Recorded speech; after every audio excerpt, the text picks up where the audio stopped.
Hello students, I am Manasvi welcoming you all in motions academy. बच्चों, आपको पता है जैसे कि हमारा क्या टॉपिक चल रहा है, पार्ट ऑफ स्पीच का टॉपिक चल रहा है। उसमें हम बेसिक कवर कर रहे हैं। मैं सारे 8 पार्ट ऑफ स्पीच आपको पढ़ा रही हूँ। देखो बच्चों, ये बात समझ के चलना कि हम इन डिटेल टॉपिक्स को नहीं पढ़ रहे हैं, इन डिटेल अभी पढ़ना बाकी है। तो फिर ये क्लास किसके लिए है? ये क्लास है आपकी बेसिक अंडरस्टैंडिंग के लिए, जिसमें आपको कम से कम ये पता चल जाए कि अगर किसी सेंटेंस में जो भी वर्ड दिए हैं उन वर्ड का रिस्पेक्टिव पार्ट ऑफ स्पीच क्या है, नाउन कहाँ यूज़ हुआ है, एडवर्ब कहाँ यूज़ हुई है, एडजेक्टिव कहाँ यूज़ हुए हैं, वर्ब कहाँ यूज़ हुई हैं, ये सब आपको पता चल जाए। उसी बेसिक नॉलेज के लिए हम ये कुछ सीरीज़ कर रहे हैं। इस सीरीज़ में हम हमारा फर्स्ट टॉपिक नाउन कंप्लीट कर चुके हैं। आज हम अपना शुरू करेंगे pronoun topic. But noun pronoun पे आने से पहले हम नाउन के कुछ बेसिक नॉलेज देख लेते हैं जो हम हमारी प्रीवियस क्लास में कर चुके हैं। तो चलिए शुरू करते हैं आज की क्लास।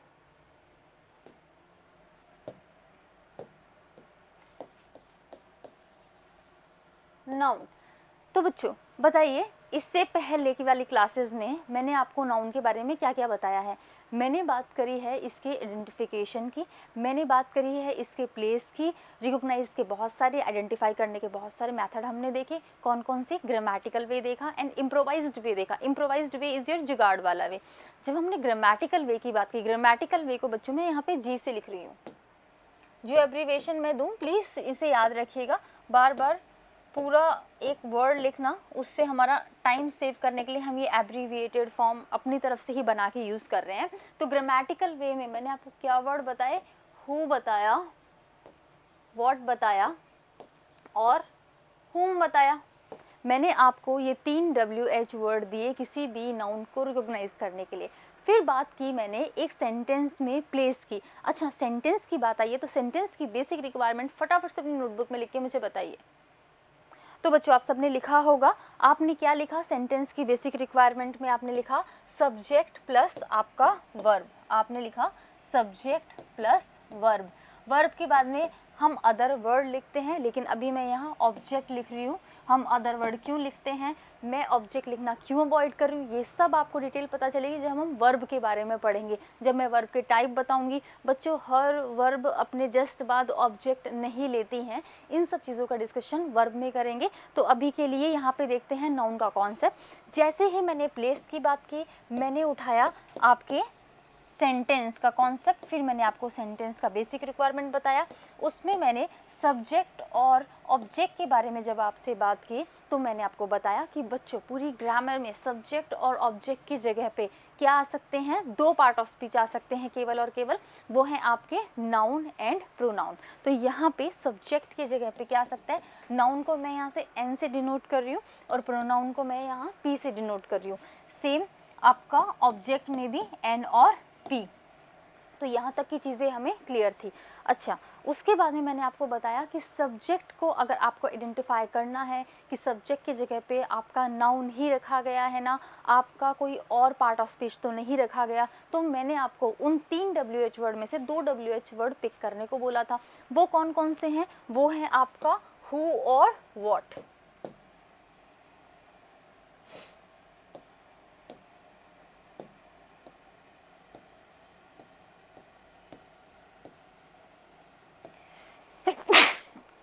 सॉरी। और ऑब्जेक्ट जब आप पिक करें तो बच्चों यहाँ पे जब आपको सब्जेक्ट को रिकॉग्नाइज करना हो कि सब्जेक्ट की जगह पे आपका कौन सा पार्ट ऑफ स्पीच यूज़ हुआ है, क्या नाउन और प्रोनाउन ही यूज़ हुआ है, कोई गलत पार्ट ऑफ स्पीच दे के आपको एरर तो नहीं बनाया गया, तो आप किन 2 WH वर्ड से क्वेश्चन पूछेंगे?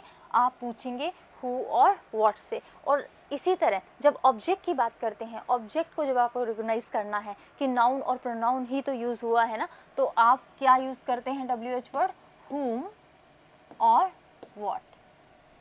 अच्छा, इसके साथ में मैंने आपको एक और बात बताई थी कि कब आपको हु लेना है, कब आपको व्हाट लेना है। अगर मैं किसी लिविंग सब्जेक्ट की बात करूं, लिविंग में आप पर्सन और आपको एनिमल को काउंट करते हैं, तो आप क्या यूज़ करेंगे? वहाँ पे हु यूज़ करेंगे। और जब भी मैं किसी भी नॉन लिविंग चीज़ की बात करूँ तो आप किसको चूज़ करेंगे? व्हाट से क्वेश्चन बनाएंगे। सेम ऑब्जेक्ट में भी what will you do? If there is any living thing is given, you will make question with whom, and if non living things is given then you will make question with what. यहाँ तक आपको I hope चीज़ें clear होंगी बच्चों। ये आपका revision time था। अब देखिए आज जो हमें अपना फ्रेश टॉपिक स्टार्ट करना है वो नाउन से ही रिलेटेड है, and that is your pronoun. आपको अच्छे से अपनी जूनियर क्लासेस याद होंगी कि प्रोनाउन होते क्या हैं, उस पर हम बात करेंगे। उसके बाद में इसका प्लेस क्या होता है, इसको आइडेंटिफाई कैसे करते हैं, उन सब चीज़ों पे बात करेंगे। तो चलिए शुरू करते हैं। यहाँ तक की चीज़ें आई होप आपको क्लियर होंगी। ये अगर शॉर्ट में आप नोट डाउन करना चाहें तो वीडियो पॉज करके प्लीज़ कर लीजिएगा। नेक्स्ट देखिए बच्चों,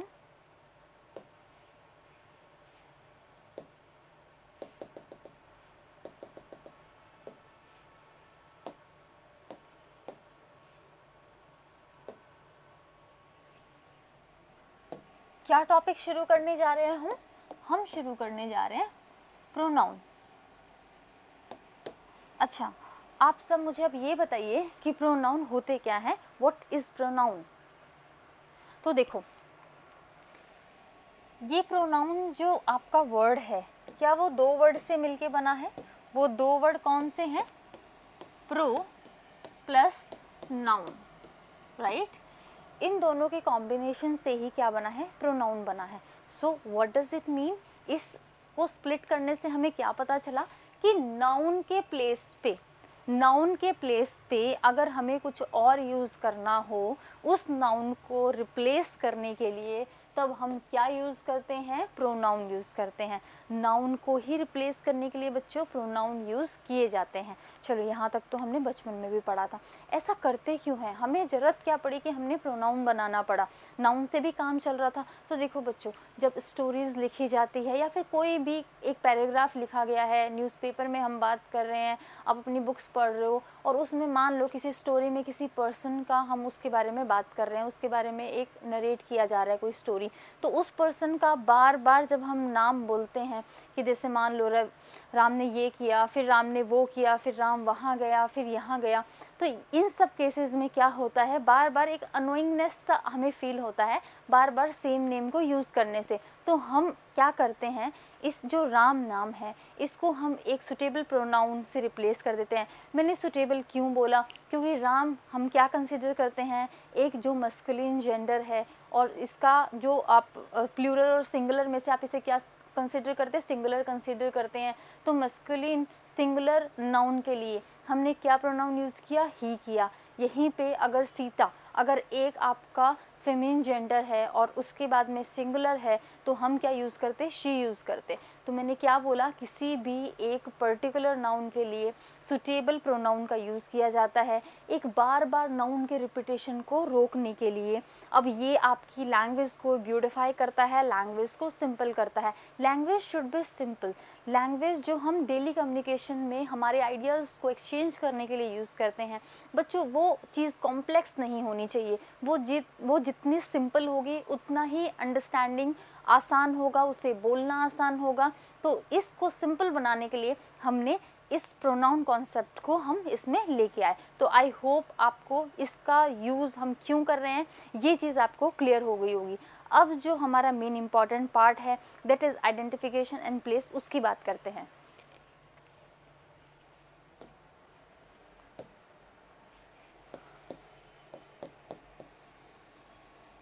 तो फर्स्ट पॉइंट आइडेंटिफिकेशन। भाई कोई सेंटेंस दिया हो तो हमें पहचानना तो आए कि प्रोनाउन कहाँ दिए हैं, और प्लेस की बात करते हैं। ये बहुत ही सिंपल है। ये सिंपल हमारे लिए क्यों हो गया? क्योंकि हम नाउन को पहले पढ़ चुके हैं और नाउन की जगह ही तो प्रोनाउन यूज़ हो रहे हैं। तो क्या होगा, यहाँ पे जो आइडेंटिफिकेशन मार्क मेरे नाउन के लिए थे वो सेम कॉपी करके आप प्रोनाउन के लिए उसको डिट्टो लिख सकते हैं। और प्लेस भी, इसके बारे में तो मैं आपको बता ही चुकी हूँ। सेंटेंस की बेसिक रिक्वायरमेंट क्या? Subject plus verb plus other word की जगह एक बार मैं ऑब्जेक्ट बोलती हूँ। तो यहाँ पे आप सेंटेंस में सब्जेक्ट और ऑब्जेक्ट की जगह ही केवल और केवल प्रोनाउन रख सकते हैं और कहीं भी प्रोनाउन की पोजीशन नहीं होगी। तो नाउन पढ़ा है ना बच्चों, डिट्टो डिट्टो कॉपी कर दो। मैं आपके लिए एक बार थोड़ा यहाँ पे लिख दे रही हूँ। वैसे अगर टाइम सेव करना हो तो आप इस चीज़ को स्किप भी कर सकते हैं। तो यहाँ पे आइडेंटिफिकेशन मार्क में मैंने क्या बताया? वही 3 WH वर्ड, कौन कौन से? हु, whom और what। कौन सा लिविंग के लिए, कौन सा नॉन लिविंग के लिए? आई होप आपको याद होगा। प्लेस, सेंटेंस में इसका प्लेस कहाँ? कोई सेंटेंस हम जो बोलते हैं उसमें इसका पोजिशनिंग कहाँ पे? तो सेंटेंस में जैसे मैंने आपको बताया, सेंटेंस का बेसिक फॉर्मेशन आपका है क्या? सेंटेंस का बेसिक फॉर्मेशन है subject plus verb plus object. अब यहाँ पे मैंने क्या बताया कि सब्जेक्ट और ऑब्जेक्ट की जगह पे आप क्या रख सकते हो? प्रोनाउन को रख सकते हो।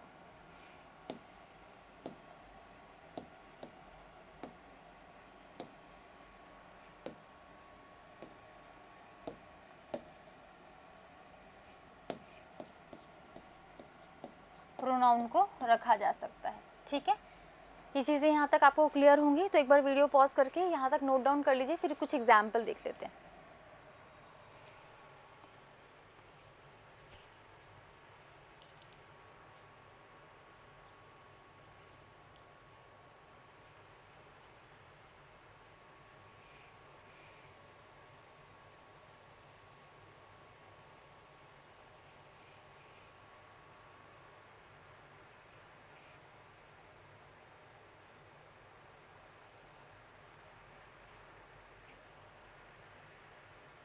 तो देखिए बच्चों, अब कुछ सिंपल एग्जाम्पल से एक बार इसको समझ लेते हैं हम।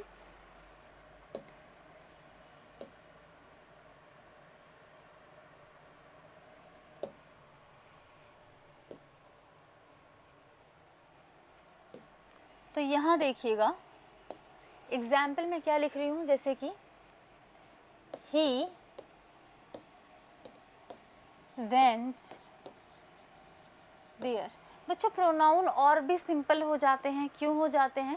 क्योंकि जब हम प्रोनाउन पढ़ेंगे तब मैं आपको बताऊंगी कि कुछ ही प्रोनाउन बस आपको पढ़ने होते हैं। जैसे कि आपको पता है first person pronoun, second person pronoun, third person pronoun. अच्छा, इन प्रोनाउन के अलावा भी प्रोनाउन होते हैं? बिल्कुल होते हैं, मैं आगे आपको बताऊंगी। जैसे कि आपके डिटरमिनर प्रोनाउन होते हैं। बच्चों प्रोनाउन का पढ़ना और भी इजी हो जाता है। क्यों इजी हो जाता है? क्योंकि हम प्रोनाउन की एक लिस्ट हमें बचपन से ही याद होती है। कौन से प्रोनाउन? फर्स्ट पर्सन प्रोनाउन जैसे आई और वी, सेकंड पर्सन प्रोनाउन जैसे कि you, third person pronoun he, she, it, they. अब इसका सब्जेक्टिव केस, इसका ऑब्जेक्टिव केस, इसके जो पॉजेसिव एडजेक्टिव बनते हैं, इसका जो पॉजेसिव प्रोनाउन बनता है, वो सब हम देखेंगे जब हम प्रोनाउन की बात करेंगे। यहाँ पे मुझे ये बताइए, क्या इन लिस्ट के अलावा कोई और भी प्रोनाउन होते हैं?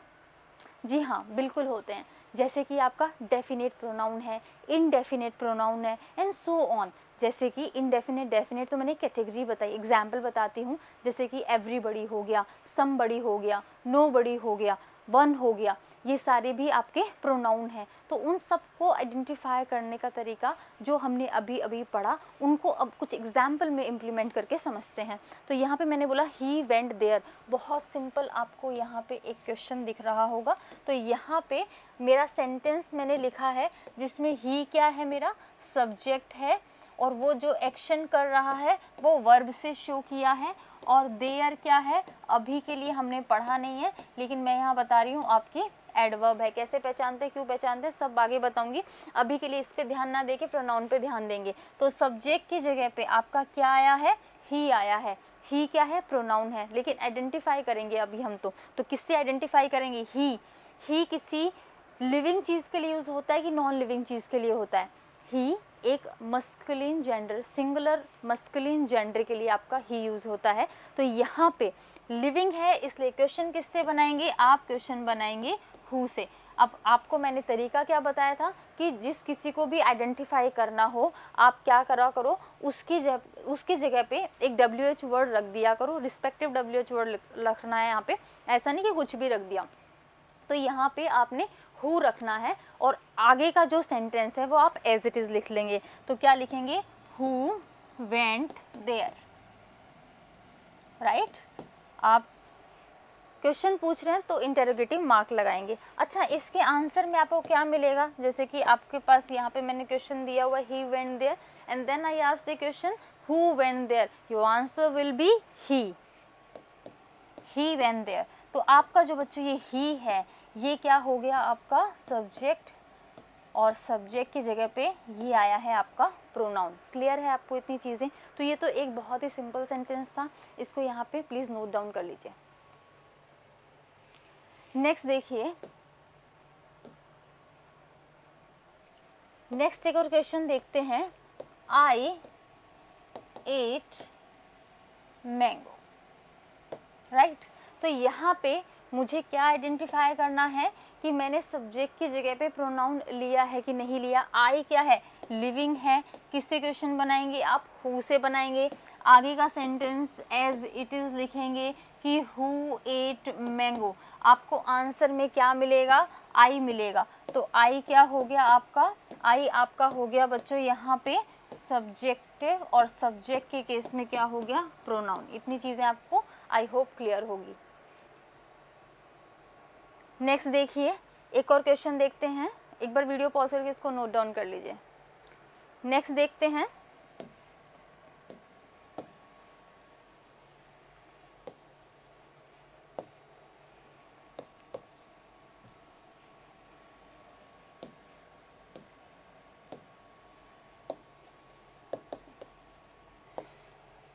Sita gave me this present।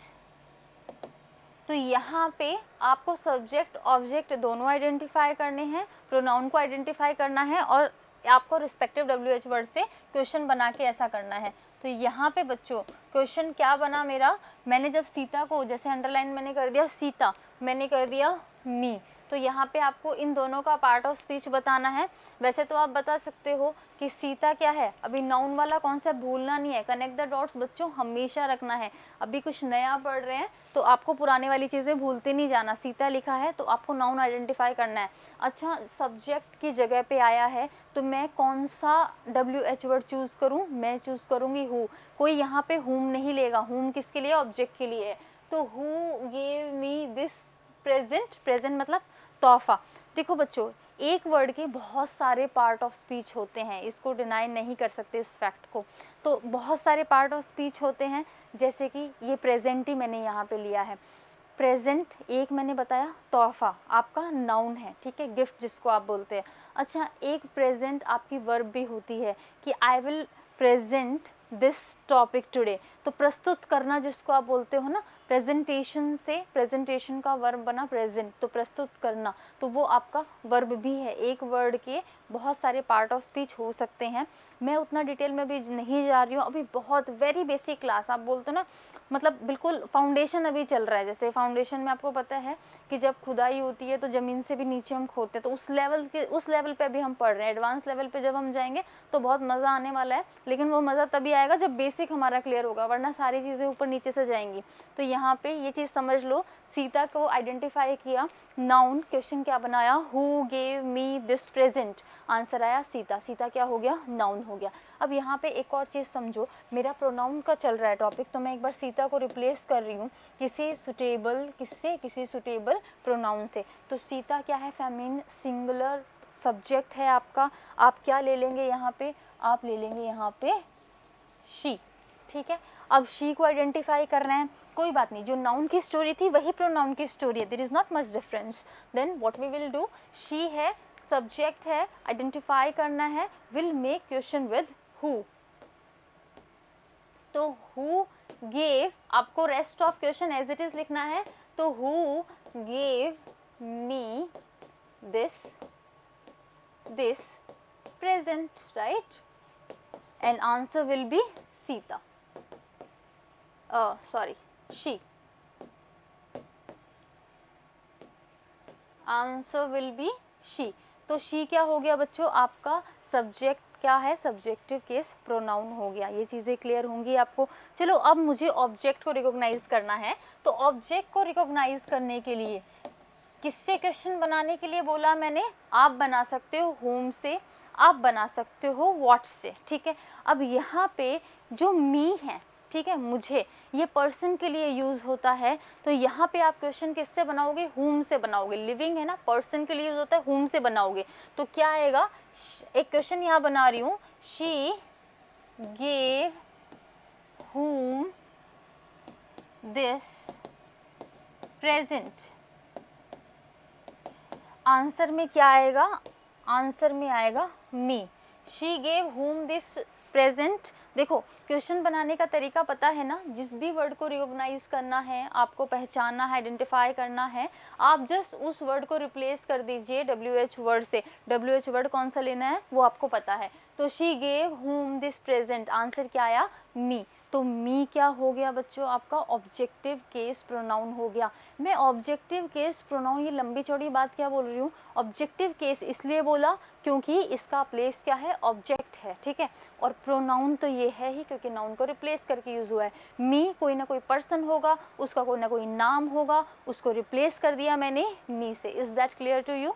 Okay, now this present, ये नाउन वाला पार्ट है, राइट। तो नाउन को पहचानने के, आइडेंटिफाई करने का मेथड आपको पता है, व्हाट से क्वेश्चन आप बना लेंगे, उसके आंसर में दिस प्रेजेंट मिल जाएगा। अगर आप नोटिस कर रहे हैं, अगर आप बहुत सिंसियरिटी से यहाँ बैठे हैं, तो आपने देखा होगा कि ये जो वर्ब है, वर्ब कौन सी है, गेव। अगर मैं इसके बेस फॉर्म की बात करूं, that is your very first form of verb, then it is give. अब यहाँ पे गिव वर्ब क्या दो ऑब्जेक्ट ले रही हैं, बिल्कुल ले रही है। एक तो मी ले रही है, एक दिस प्रेजेंट ले रही है। ये बच्चों क्वेश्चन आपके दिमाग में उठने चाहिए, और इनके क्वेश्चन जैसे जैसे बहुत सारे क्वेश्चन बनेंगे, उनके आंसर्स आपको बहुत अच्छे से मिलेंगे जब हम इस टॉपिक को इन डिटेल करेंगे। और वहाँ पे आपको फिर बहुत मज़ा आने वाला है, आपको कॉन्फिडेंस भी बूस्ट होगा कि चलो ठीक है, मेरे दिमाग में कम से कम ये क्वेश्चन तो फ्रेम हुआ। तो हर चीज़ को एक कहते हैं ना, बारीकी से एनालाइज करते रहिए, उसमें आपको एक टॉपिक पे स्टक नहीं रहना, आपको डाइवर्स सोचना है, ठीक है। मेरा आपका पढ़ाने का एक हिडन मोटिव ये भी है कि मैं आपकी जो थिंकिंग है उसको डाइवर्स कर दूं, कि आप जब भी एक सेंटेंस को देखें, please don't stick to one particular topic, think about whole scenario, think about your whole syllabus, think about your all part of speech together, whatever used in that sentence, ठीक है। तो यहाँ पे देखिए, हमने बात कर ली दिस प्रेजेंट की। चलो एक ऐसे ऑब्जेक्ट की भी बात कर लेते हैं जो कि आपका नॉन लिविंग हो। तो यहाँ पे इसको नोट डाउन कीजिए, फिर उसकी बात करते हैं।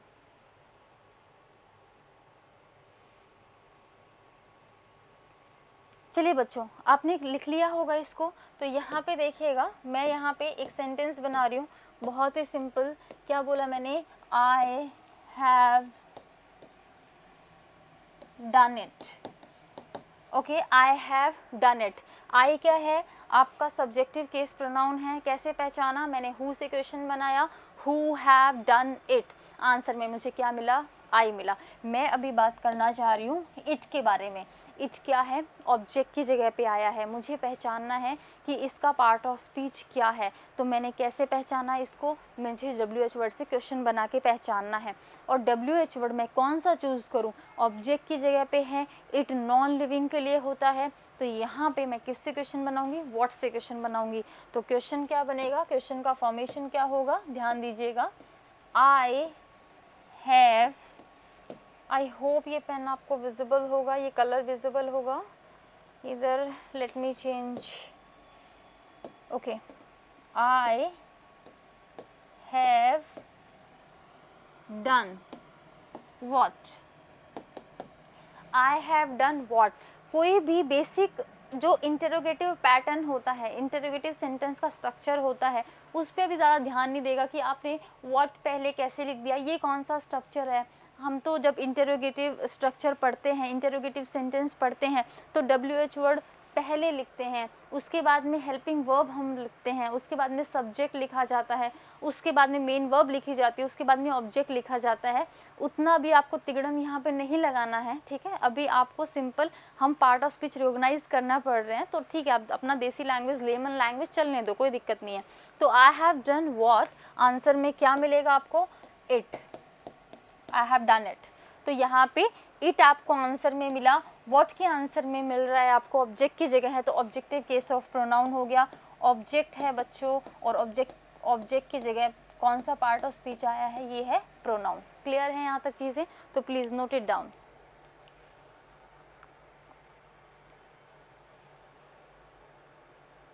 ठीक है बच्चों, अब हमने इसके आइडेंटिफिकेशन की बात कर ली, प्लेस की बात कर ली, उसके बाद में हमने इसके कुछ एग्जाम्पल्स भी देख लिए। तो हमारा प्रोनाउन को बेसिक अंडरस्टैंडिंग चल रही है बच्चों, कहीं मैंने प्रोनाउन शुरू नहीं किया है। आपने नोटिस किया होगा मैंने डेफिनेशन तक नहीं लिखवाई है इसकी, बट चलो कुछ को ये चीज़ डाइजेस्ट नहीं हो रही होगी कि डेफिनेशन कैसे नहीं लिखवाई, तो एक बार इसका एक डेफिनेशन हम देख लेते हैं।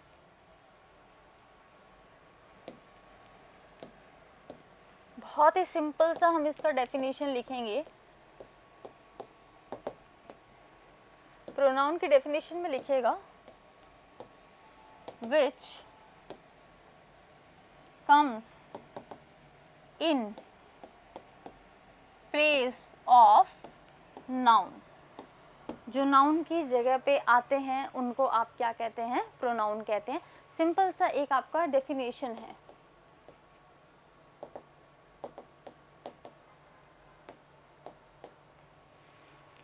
यहाँ पे इसको नोट कर लीजिए वीडियो पॉज करके। तो बच्चों, हमने आज प्रोनाउन देखा, उसके डिफरेंट एस्पेक्ट के बारे में बात की। नाउन और प्रोनाउन दो टॉपिक अब हमारे कंप्लीट हो चुके हैं। अब आते हैं हमारे वीडियो के एंड पार्ट पे, जो कि हमारा होता है वोकैब पार्ट। तो चलिए शुरू करते हैं हमारी vocabulary.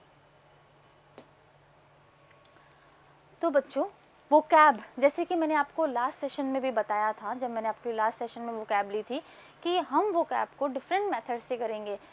Our method can be mnemonic method, or can be any improvised technique, और it can be root word method। ठीक है, बहुत सारी टेक्निक हम यहाँ पे अलग अलग चीज़ें पढ़ेंगे, क्या पता किसके लिए कौन सी चीज़ काम कर जाए। तो हम अलग अलग चीज़ों पे काम करेंगे, आपको जो अच्छी लगे आप उसे पिक कर लेना। और सभी अच्छी लगती है कि ठीक है, कुछ वर्ड इस टेक्निक से याद कर लिए, कुछ वर्ड दूसरी टेक्निक से याद कर लिए। भाई हर सारे वर्ड्स तो हम एक चीज़ के साथ कवर नहीं कर सकते, क्योंकि जुगाड़ तरीका है, ये कोई बेसिक फंडामेंटल तो है नहीं विच वर्क ऑन एवरीथिंग। तो यहाँ पे हमारे जुगाड़ वाले तरीके हैं, तो हम यहाँ पे अलग अलग तरीक़ों पे बात करेंगे। आज जिस मेथड के बारे में मैं आपसे डिस्कस करने जा रही हूँ वो है बच्चों रूट वर्ड मेथड। ठीक है, रूट वर्ड मेथड क्या होता है बच्चों? इसमें मैं आपको एक वर्ड बताऊंगी, उसका मीनिंग बताऊंगी, और उस वर्ड से कितने वर्ड्स फॉर्म हो सकते हैं उन सबको हम देखेंगे। तो एक वर्ड से ही हमारे बहुत सारे वर्ड्स क्लियर हो जाएंगे, बहुत सारे वर्ड कवर हो जाएंगे। तो ये होता है हमारा रूट वर्ड मेथड। आज की क्लास में, आज की इस वोकैब की क्लास में जो रूट वर्ड मैं लेने वाली हूँ वो मैरिज से रिलेटेड है, जिसको हम गैमी से समझते हैं। तो हमारे वेरी फर्स्ट एग्जाम्पल के साथ उसको देखते हैं। चलिए,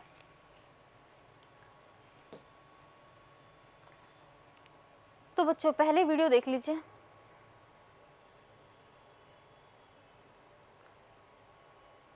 चलो, हो गई शादी। ठीक है, लॉकडाउन है तो ज़्यादा गेस्ट आपको यहाँ पे दिख नहीं रहे हैं। ठीक है, तो यहाँ पे देखिए मैरिज है।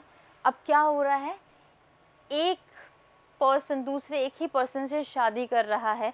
तो यहाँ पे इसके लिए मेरे पास वर्ड क्या है? मोनोगैमी, मतलब एक ही बार विवाह करना। मैरिज जो कि एक बार ही हो, कहते हैं ना कि बहुत बार आपको विवाह नहीं करने, 5-6 शादियां नहीं करके रखनी, बस एक ही बार करना, क्या होता है? मोनोगैमी। अच्छा, जब मैं रूट वर्ड की बात कर रही हूँ तो पहले मैं इस मोनोगैमी का ओरिजिन कैसे हुआ है वो आपको थोड़ा समझा दूँ। तो एक बार हम अपनी स्लाइड पे वापस चलते हैं।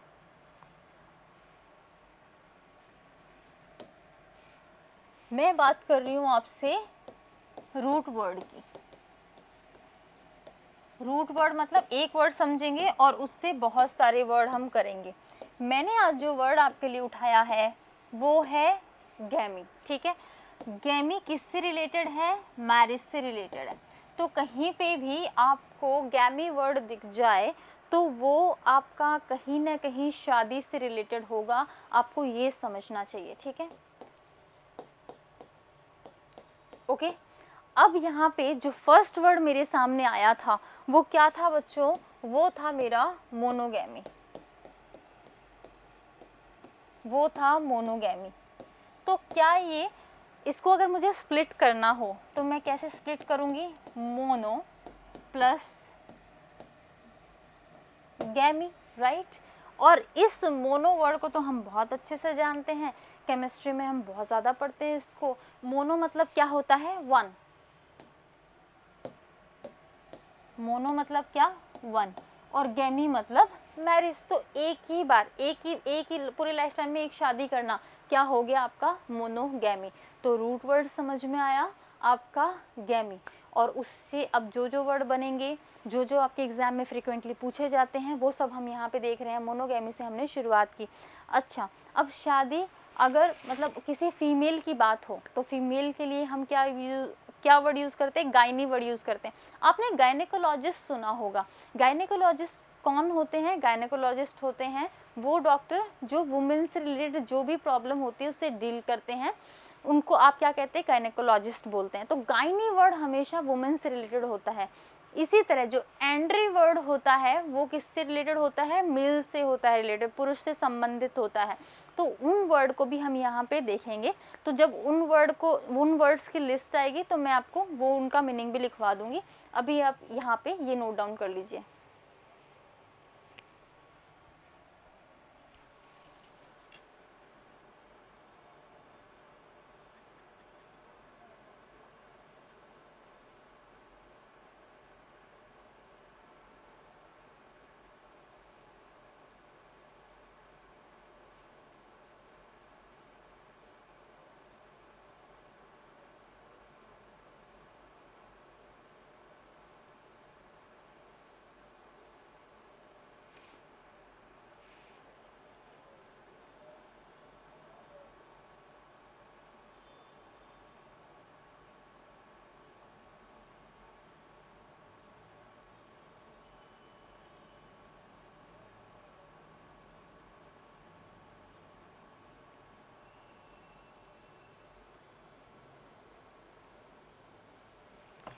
तो चलिए देखते हैं हमारी बाकी वो कैब की लिस्ट।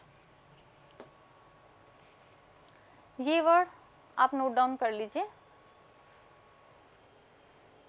अब ये बहुत ज़्यादा इसको डेकोरेटिव इमेज नहीं बनाने लग जाना है, थोड़ा हल्का फुल्का स्केचिंग कर सकते हो आप। ये सब वीडियो दिखाने का पर्पस बच्चों आपको लॉन्ग टाइम तक आपकी मेमोरी में रहे, बस ये है। तो चलिए पहले आप वीडियो देखिए।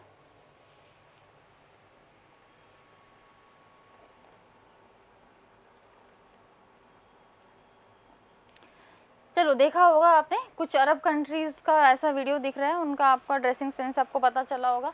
तो क्या है, हम उस टॉपिक पे पहले आते हैं।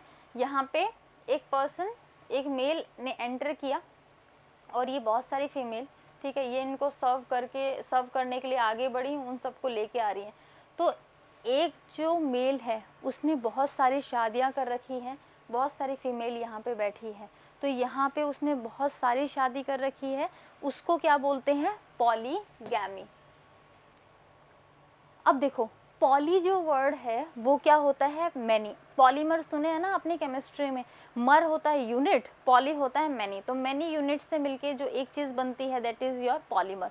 अब यहाँ पे देखना, स्प्लिट किया मैंने वर्ड को, पॉली प्लस गैमी। गैमी तो मैंने मैरिज बोला, और पॉली मतलब मैनी, तो यहाँ पे यही मैंने लिखा है बहुविवाह। Polygamy is the custom in some societies in which someone can be legally married, ठीक है, legally married to more than one person at same time। अच्छा, ये केवल ऐसा नहीं है कि भाई ठीक है एक मेल और बहुत सारी फीमेल, आप वाइसा वर्सा भी कर सकते हो कि बहुत सारे क्या है, मेल हैं और एक फीमेल भी बहुत सारे मेल से सेम टाइम में शादी कर सकती है। इस तरह की मैरिज को क्या बोलते हैं? पॉलीगैमी बोला जाता है। तो प्लीज नोट इट डाउन।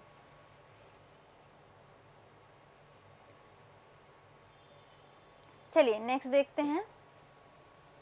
यहाँ पे आपको एक इमेज में क्या दिख रहे हैं कि एक मेल है और उसके पीछे पता नहीं, मैं काउंट भी नहीं कर पा रही, n number of wives and children है। तो अब यहाँ पे देखना, जैसे मैंने एक स्पेसिफिकेशन की बात की, पॉलीगैमी का ही इसको क्या मान सकते हैं? एक जैसे पॉलीगैमी का ही सब टाइप मान सकते हैं। मैंने पॉलीगैमी में आपको क्या बताया कि एक मेल बहुत सारी फीमेल से शादी कर सकता है, एक फीमेल बहुत सारे मेल से शादी कर सकती है। तो उन्हीं के लिए अलग अलग जो हमारे पास वर्ड है, जो वोकैब है, हम अब उसको डिस्कस कर रहे हैं। तो यहाँ पे एक मेल ने बहुत सारी फीमेल से शादी कर रखी है, पता नहीं कैसे कर लेते हैं कि नहीं झेल लिया जाता है यहाँ तो, पर चलो कोई बात नहीं, कर ली। तो यहाँ पे अब मेल ने शादी की फीमेल से, तो यहाँ पे क्या वर्ड है हमारे पास इसके लिए? पॉलीगाइनी, बहुपत्नित्व जिसको बोलते हैं। अच्छा, पॉली जो वर्ड है उसका मीनिंग तो मैं आपको बता चुकी हूँ। ये जो गायनी जो वर्ड है, क्या मैंने बताया ये फीमेल से रिलेटेड है? अभी जब हमने ये हमारा वोकैब सेक्शन शुरू किया था तभी मैंने आपको बताया था कि जो गायनी वर्ड है वो आपका फीमेल से रिलेटेड है। तो मैनी फीमेल से शादी करना वो क्या है आपका पॉली गायनी है। तो यहाँ पे आप इस चीज़ को पहले लिख लीजिए। उसके बाद में हम ये जो गायनी रूट वर्ड है, देखो हमें एक रूट वर्ड गैमी हमने शुरू किया था, मैरिज हमने शुरू किया था। अब देखो कितनी चीज़ें मिलती जा रही है। मोनो कहीं पे भी दिख जाए मतलब वो नंबर 1, ठीक है, नंबर में एक उससे रिलेटेड है। पॉली दिख जाए तो मैनी बहुत सारे नंबर से रिलेटेड है। आपको गायनी दिख जाए कहीं पे मतलब वो कहीं ना कहीं फीमेल से रिलेटेड है। तो यहाँ पे एक बार ये लिख भी लीजिए आप गायनी, कि गायनी का मतलब रिलेटेड विद फीमेल।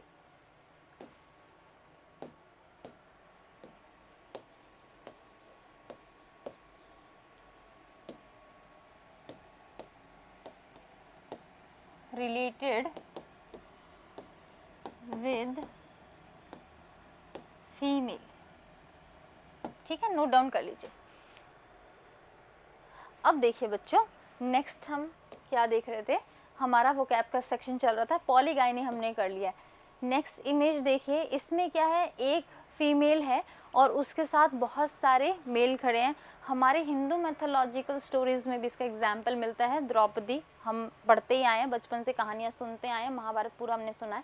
तो यहाँ पे देखिएगा, इस तरह के मैरिज को क्या कहा जाता है, पॉली एंड्री।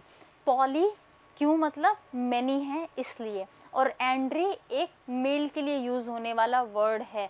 तो यहाँ पे हमारा जो वर्ड मिला, हमें क्या मिला, पॉली एंड्री, बहुपतित्व मतलब बहुत सारे हस्बैंड होना, पॉली एंड्री हो गया। इसको नोट डाउन कर लीजिए, फिर एंड्री के बारे में भी लिख लेते हैं। ठीक है बच्चों, चलिए अब एक और रूट वर्ड मुझे मिला, क्या मिला मुझे, एंड्री। एंड्री क्या बताया मैंने, रिलेटेड विद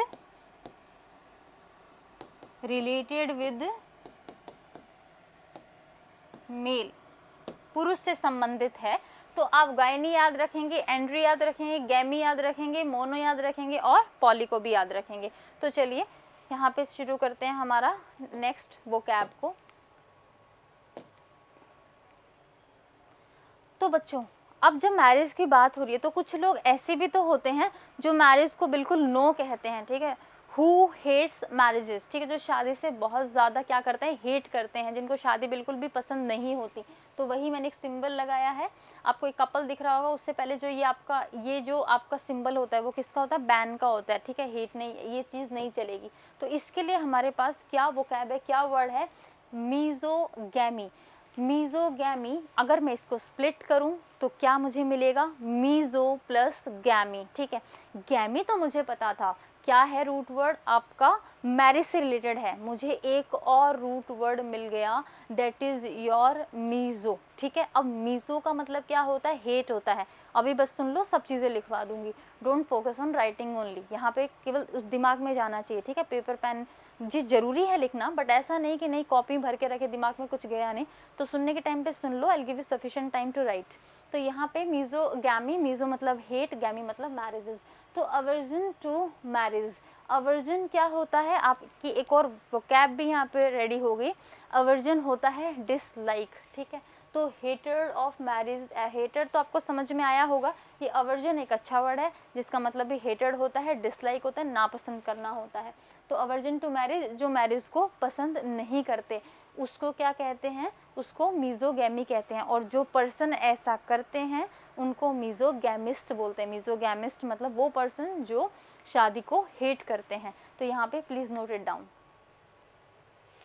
चलिए अब यहाँ पे जो मीजो और गैमी से रिलेटेड मैंने आपको बात बताई थी, जरा वो भी हम लिख लेते हैं। तो मैंने क्या बताया बच्चों, हमने स्प्लिट किया, जो ये मीजो जो गैमी वर्ड था आपका, उसको हमने यहाँ पे स्प्लिट किया। तो यहाँ पे हमें स्प्लिट करने से क्या मिला, मीजो प्लस गैमी। गैमी का मीनिंग मैं आपको पहले ही लिखवा चुकी हूँ। गैमी रूट वर्ड है जिसका मतलब होता है मैरिज, राइट, और मीजो का मतलब होता है हेट। अब इस मीज़ो से बहुत वर्ड बनेंगे, ठीक है। आगे जब हम अपनी वोकैब की आगे क्लासेस करेंगे, मैं उस हेट से रिलेटेड आपको बहुत वर्ड करवाऊंगी। जैसे मीज़ोएंथ्रोपिस्ट होता है, ऐसा पर्सन जो मानव जाति से घृणा करता हो, ठीक है। मीज़ोगाइनिस्ट होता है, गाइनी वर्ड किससे था, फीमेल से रिलेटेड था। मीज़ो वर्ड किससे रिलेटेड है, हेट से रिलेटेड है, मतलब ऐसा पर्सन जो वुमेन को हेट करता हो। तो इस तरह के बहुत सारे वर्ड बनेंगे, लेकिन अगर आपको रूट वर्ड पता है तो आप उन वर्ड का मीनिंग इंटरप्रेट भी कर सकते हो। आपको एग्जैक्टली नहीं पता होगा, लेकिन फिर भी आपको अंदाज़ा थोड़ा लग जाएगा कि हाँ यहाँ पे किस चीज़ की बात की जा रही है। तो एक वर्ड से ही बहुत सारे आपके वर्ड रेडी हो जाते हैं। अच्छा, आज की जो वोकैब की वीडियो थी उसमें आपने देखा कि आपने रूट वर्ड बहुत सारे पढ़े।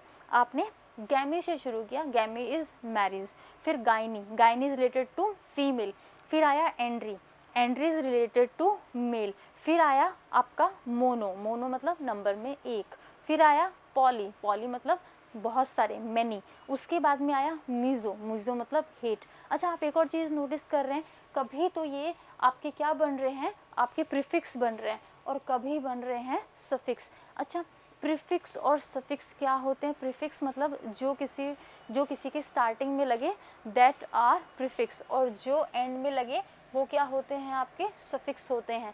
तो अब उतना डेफिनेशन वगैरह में नहीं जाएंगे, उतना समझना भी नहीं है, बट आप बस इस चीज़ को ध्यान रखना कि पहले भी लग जाते हैं, बाद में भी लग जाते हैं। रूट वर्ड पहले भी लग सकते हैं, बाद में भी लग सकते हैं।